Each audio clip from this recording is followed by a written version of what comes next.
트럼프 행정부 출범 이후 유럽의 군비 증강 소식이 나날이 들려오고 있습니다. 이에 독일 정부도 적극적으로 나섰는데요. 독일 정부의 차입 한도를 정하는 부채 브레이크에서 군비를 예외로 인정하는 재정 규칙 완화에 나섰습니다. 이는 우크라이나 군사 지원을 늘리고 독일의 경제를 되살려 재무장하기 위한 게임 체인저로 미국의 우크라이나 지원 중단이 기폭제가 된 셈입니다. 파이낸셜 타임즈에 따르면 메르츠 차기 총리는 연정 파트너와 협의해 독일의 군대와 인프라에 수천억 달러의 추가 자금을 투자하겠다고 밝히기도 했습니다. 유럽이 군비 증강에 힘을 쏟기 시작하면서 글로벌 방산 시장이 다시 한번 뜨거워지고 있습니다. 글로벌 방산 시장에서 제공권 장악을 위한 첨단 기술 개발 경쟁이 본격화되는 가운데 K방산이 차세대 첨단 전투기 엔진의 국산화, 국가 전략 사업화에 박차를 하고 있습니다. 현대전장에서 승패를 좌우하는 결정적인 요소인 공중 전력의 우위를 확보함으로써 자주국방을 실현하고 대한민국의 미래 먹거리 확보를 위해서입니다. 현재 우리 손으로 개발한 최초의 한국형 전투기 KF-21, 보라매의 심장이라고 불리는 엔진은 미국 제품입니다. 때문에 미국의 허락 없이는 수출이 제한되며 첨단 전투기로의 업그레이드에도 제동이 걸릴 수 있습니다. 이로 인해 엔진 국산화는 보다 시급한 상황인데요. 방위사업청에 따르면 올 초 첨단기술사업관리위원회를 개최하여 첨단 항공엔진 개발 기본계획안을 포함한 미래도전 국방기술사업 추진계획을 심의 확정했다고 밝혔습니다. 방사청이 발표한 내용을 본다면 앞서 세운 목표보다 상향 조정된 것을 알 수 있습니다. KF-21 전투기에 들어가는 미국 지사의 F-414G 400K 엔진은 14,770파운드인데 이보다 뛰어난 24,000파운드급의 첨단 항공 엔진 개발을 목표로 하겠다고 밝혔습니다. 우리 KF-21 전투기에 장착되는 엔진은 제너럴 일렉트릭의 라이선스가 적용되어 있어 한국항공우주산업이 자유롭게 수출할 수 없습니다. 항공 엔진의 핵심 기술은 외부에 이전할 수 없는 구조로 영국 롤스로이스와 미국의 제너럴 일렉트릭 및 플랫앤 휘트니가 독점하고 있습니다. 하지만 대한민국에서는 한화그룹이 오랫동안 전투기 엔진 독자 개발에 열망을 품고 있었습니다. 이를 위해 2019년 미국 항공엔진 부품 회사인 이닥을 3억 달러에 인수한 것도 독자 엔진 개발을 위한 전략적 결정이었습니다. 한화 에어로스페이스는 이닥 인수를 통해 엔진 외형인 고형체 제조 기술과 핵심 부품인 엔진 회전체 제조 역량을 확보했습니다. 한화 에어로스페이스 USA 글로벌 엔지니어링 팀장은 회전체 기술 확보로 항공 엔진에 필요한 모든 철강 부품을 자체 생산할 수 있게 되었다며 추가로 110개 이상의 미국 항공 엔진 부품 제조 네트워크도 구축했다고 밝혔습니다. 업계는 한화가 항공 엔진과 관련된 기술을 상당 부분 습득한 만큼 몇몇 부족한 기술만 보완하면 독자 생산이 가능할 것으로 전망하고 있습니다. 두산 역시 주주총회에서 항공기 엔진 제작을 사업 목적에 추가하는 등 독자 엔진 개발에 주력하고 있습니다. 발전용 가스터빈 제조 기술을 전투기 엔진에 적용할 계획입니다. 두산이 1500도 이상의 초고온에 견디는 냉각과 코팅 기술을 확보한 것도 독자 엔진 개발에 나선 핵심적 이유입니다. 이러한 상황을 따져보아도 대한민국 전투기 엔진 개발은 실현 가능한 과제로 느껴지는데요. 한국은 차근차근 이 과제를 해결하기 위한 단계를 밟고 있습니다. 독자 엔진 기술은 전 세계 단 6개국만이 보유할 만큼 진입 장벽이 높지만 주요 제조사들과 현재 협력을 통해 기술을 축적해 100% 국산화를 이루겠다는 목표입니다. 이러한 말이 허풍이 아니었는지 한화그룹은 실제 성과로 자신들의 목표를 이루게 단 의지를 증명하고 있는데요. 한화에어로스페이스는 2025년까지 약 400억 원을 투자해 5천여 평 규모의 새 공장을 완공할 계획을 밝혔으며 당시에도 KF-21 전투기의 목표로 독자적인 제트 엔진 개발을 손꼽았습니다. 제트 엔진은 24,000파운드 터보팬 엔진을 뛰어넘는 성능을 제공하며 KF-21용 저바이패스 비율과 슈퍼크루징, 초음속 기동을 가능하게 하는 첨단 기술을 포함해야 합니다. 현재 국방과학연구소는 KF-21 전투기용 제트 엔진과 차세대 순항, 미사일용 엔진을 동시에 개발하며 무기 연구를 병행하고 있습니다. 한국산 제트 엔진의 한계 온도가 계속해서 높아진다는 성과를 거두었습니다. 미국의 군사 매체인 에어로 유나이티드는 대한민국의 엔진 개발 방식을 상세히 공개했습니다. 해당 매체는 한국이 단계적으로 엔진 개발을 진행하고 있으며 그 과정에서 티타늄 블레이드와 저 바이패스 비율 구동기를 독자적으로 확보하는 데 성공했다고 보도했습니다. 특히 차세대 기술이 적용된 신형 터보팬 엔진은 기존 엔진보다 출력과 연비 안정성이 크게 향상되었다고 평가되었습니다. 과거 미국 엔지니어들이 한국의 첨단 가스터빈 제작 기술에 감탄을 금치 못했던 사례를 고려할 때 대한민국과 한화 에어로 스페이스가 보유한 기술력이 결합되면 24,000파운드급 엔진 개발 역시 빠르게 현실화될 가능성이 높습니다. KF-21 전투기의 한국형 엔진 탑재 테스트 비행도 순조롭게 진행될 것입니다. 최근 국방과학연구소에서 발표한 엔진체계 국제개발 동향 보고서에 따르면 한화 에어로스페이스와 국방과학연구소는 2004년부터 2007년까지 제트 추진기관 개발을 지속해왔습니다. 램제트 엔진은 고속으로 유입되는 공기를 원통 내부에서 압축하고 연료를 분사하여 연소 추진력을 얻는 방식의 제트 엔진으로 별도의 압축기나 터빈 없이도 초음속 순항이 가능하다는 특징이 있습니다. 대한민국은 이와 관련된 핵심 기술을 이미 확보하고 있으며 이후 추가 연구를 통해 더욱 완성도를 높였습니다. 2011년부터 초고속 공기 흡입 엔진 관련 특허 및 연구를 진행한 끝에 2017년 마침내 가시적인 성과를 이뤄냈습니다. 2018년부터 본격적으로 시작된 제트 엔진 활강체 테스트는 지난해 마무리 단계에 접어들었습니다. 국방과학연구소와 한화 에어로스페이스는 엔진 국산화를 위한 기술 이전을 완료했고 이에 따라 더욱 높은 추진력과 안정성을 갖춘 차세대 엔진 개발이 현실화되고 있습니다. 또한 KF-21 전투기가 자랑하는 고급 기동성으로 예를 들어 코브라 기동 역시도 가능하도록 설계된 것으로 확인되었습니다.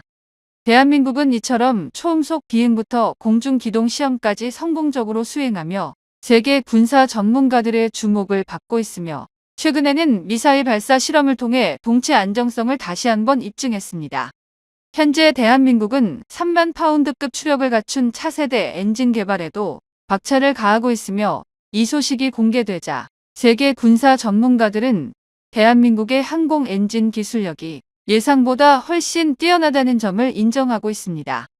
대한민국은 불과 몇 년 만에 KF-21 전투기의 실물을 공개하고 첫 비행에 성공했으며 이후 꾸준한 비행 시험을 통해 그 성능을 입증했습니다.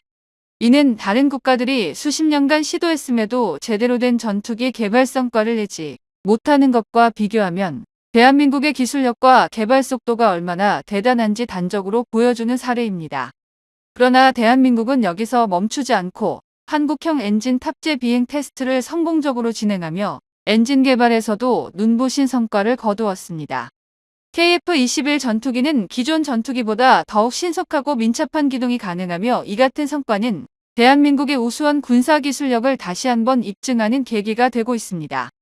특히 KF-21 보라매에 장착된 미국 제너럴 일렉트릭사의 F414 엔진을 대체할 국산 엔진이 개발됨에 따라 제너럴 일렉트릭조차도 한화 에어로스페이스와의 기술 제휴를 원하고 있는 상황입니다. 한화 에어로스페이스는 현재 항공 엔진 사업에서 17조 원 이상의 수주를 확보하며 세계 4대 항공 엔진 기업으로 도약하고 있습니다. 실제로 롤스로이스와 제너럴 일렉트릭마저도 한화 에어로스페이스의 기술력을 인정하고 있으며 1979년 가스터빈 엔진 창정비 사업을 시작으로 항공기 엔진 제조에도 진출한 결과 이제는 1만 대 이상의 엔진을 생산하는 기록을 세웠습니다. 그동안 어떤 국가도 핵심 엔진 기술을 이전해주지 않았음에도 불구하고 대한민국은 오직 자체 기술력만으로 항공 엔진 개발을 성공시켜 세계 시장에서 독보적인 입지를 구축하고 있습니다. 국내에서는 한화 에어로스페이스가 공군의 주력 항공 엔진뿐만 아니라 한국형 헬기 엔진까지 국산화하며 독보적인 위상을 구축해왔습니다. 이는 단순히 공군에 국한되지 않고 육군과 해군을 포함한 모든 무기체계의 엔진 생산에서도 중요한 역할을 담당하고 있습니다. 대한민국의 무기체계 엔진 기술력과 노하우를 한화 에어로스페이스가 주도하고 있으며 KF-21 전투기에 새롭게 적용될 엔진을 우리 기술진이 직접 개발하여 교체하는 미래가 이제 눈앞으로 다가왔습니다. 한국형 전투기 엔진의 혁신적인 성능이 공개되자 이제는 한국 방산을 경쟁자로 인정하기 시작한 미국 로키드 마틴조차 긴장하고 있습니다. 미국의 입장에서 한국이 전투기 엔진까지 완전히 국산화하게 되면 더 이상 한국 방산 시장에서 영향력을 행사하기 어려워질 것이 분명하기 때문입니다. 과거 FA-50 경전투기 사례만 보아도 미국 로키드 마틴은 한국과의 협력을 통해 상당한 수익을 올렸습니다. 그러나 KF-21 전투기의 부품 국산화가 예상보다 빠르게 진행되면서 로키드 마틴의 영향력은 점점 줄어들고 있습니다. 그동안 미국은 전투기 부품 하나조차 쉽게 제공하지 않으며 대한민국이 독자적인 엔진을 개발하는 것에 대해 지속적으로 견제해왔습니다. 한국은 오랜 기간 미국산 전투기를 도입해왔던 주요 고객이었지만 자체 전투기를 개발함으로써 미국산 무기 의존도를 낮추게 되었습니다. 이에 따라 미국의 무기 판매 실적이 감소할 수밖에 없으며 한국이 미국 무기를 도입하지 않겠다고 선언하는 것은 미국 입장에서 매우 불편한 상황이 아닐 수 없습니다. 그러나 대한민국은 이러한 외부의 압박을 극복하고 독자적인 기술 개발에 성공했습니다. 미국은 한국의 엔진 독자 개발이 실패할 것이라 확신하며 대한민국이 엔진을 개발하는 동안 자사 제품을 홍보하며 판매를 노렸습니다.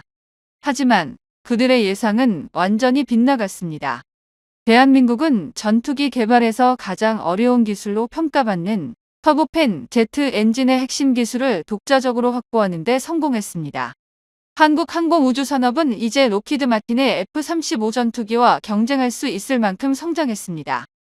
현재 한국은 미국산 엔진을 전투기에 장착하며 해외 수출과 관련한 계약을 체결하고 있지만 미국의 정책 변화에 따라 언제든지 제약이 가해질 가능성이 있습니다.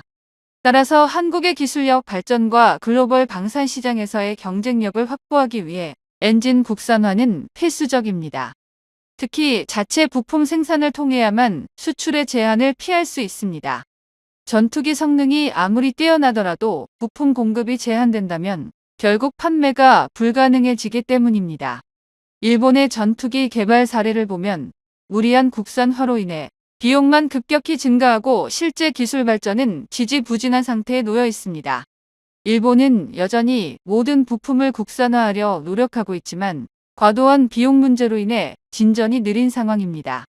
비슷한 사례로 중국도 마찬가지입니다. 중국은 자체 엔진을 개발했지만 성능과 내구성에서 큰 문제가 발생하고 있습니다.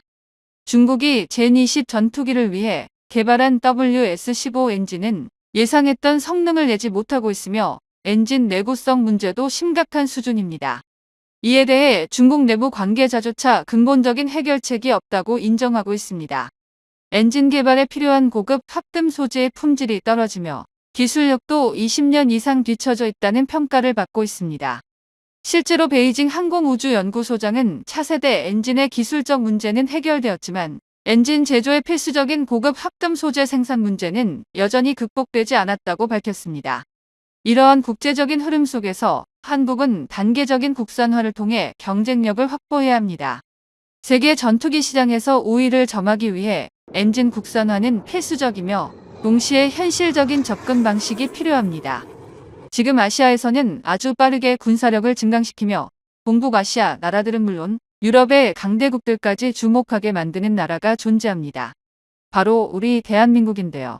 항공기술과 탄도미사일 발전 개발을 통해 우리 한국이 세계적인 위상을 떨치는 핵심적인 군사강국으로 부상하게 되었다는 분석이 나와 유럽의 국제외신 언론들이 당황한 모습을 보이고 있습니다.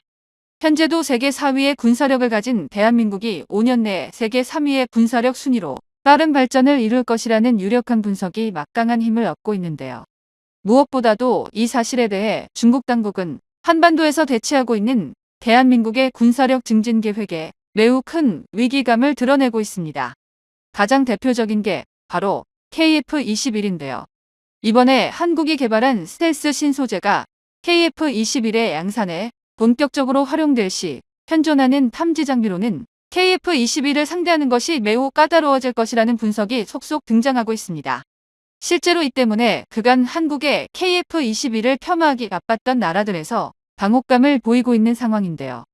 최근 새로 취임한 주한미군 사령관은 싱크탱크인 전략국제문제논의연구소의 화상 세미나에서 궁극적으로 중국을 막지 못한다면 모두 무의미하다며 중국이 가진 수단을 북한도 갖고 있다고 언급했는데 KF-21을 포함한 현무미사일 등 한국이 가진 미래 전략자산을 더욱 강화시켜야 할 필요가 있다고 언급했습니다.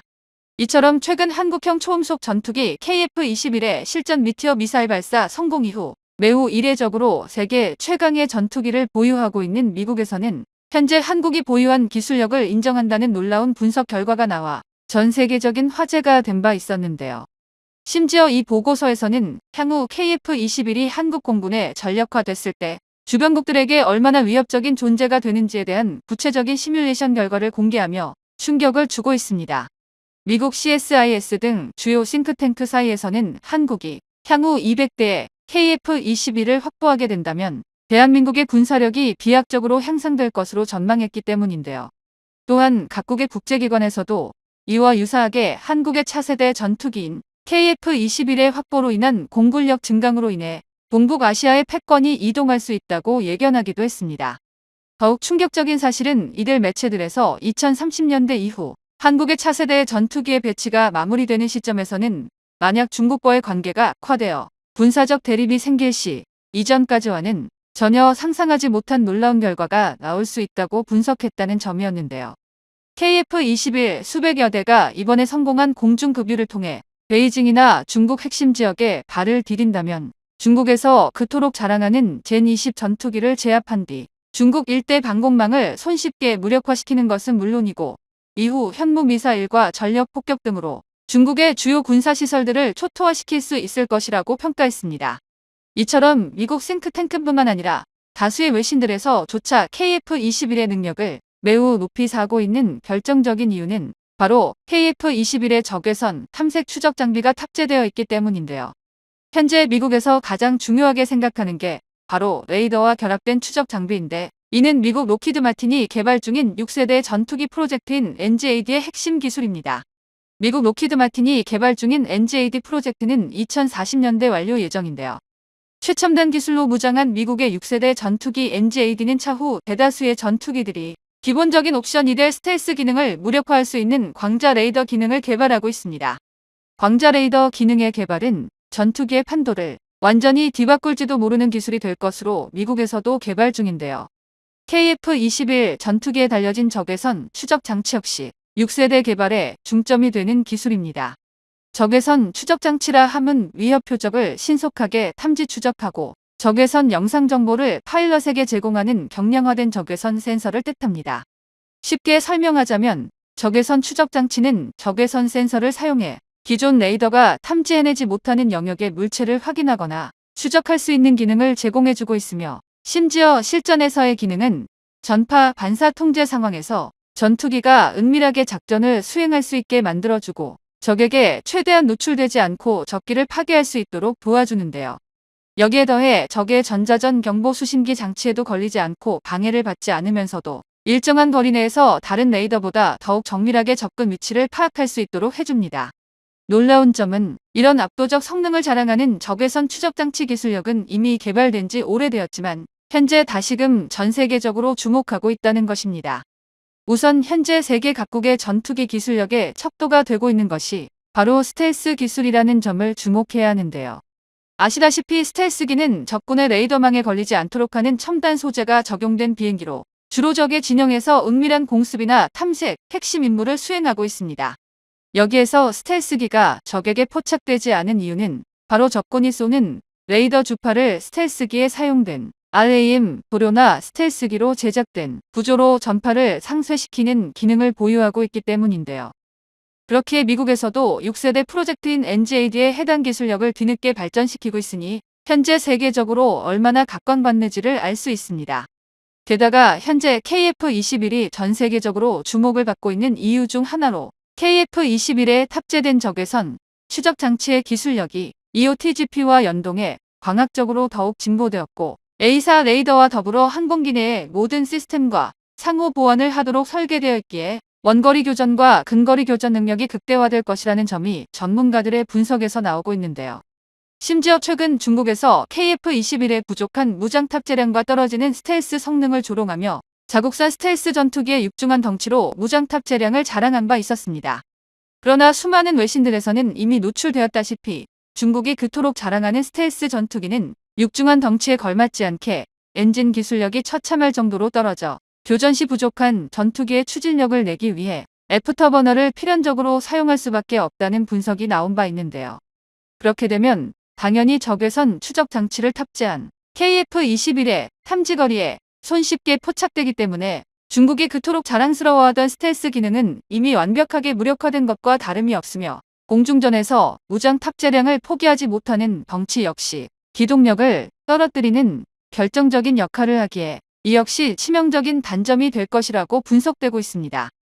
한국공군에서는 2028년까지 우선 40대의 적외선 추적장치 기술력을 탑재한 KF-21의 배치를 시작해 2030년까지 80대를 배치할 예정이며 도합 120대의 전투기를 운영하겠다는 입장을 밝히고 있는데요. 심지어 향후 수출 실적이 늘어날 시 양산 단가는 대폭 줄어들기 때문에 이미 우리 공군은 향후 수백 대 이상의 추가 양산까지 염두에 두고 있습니다.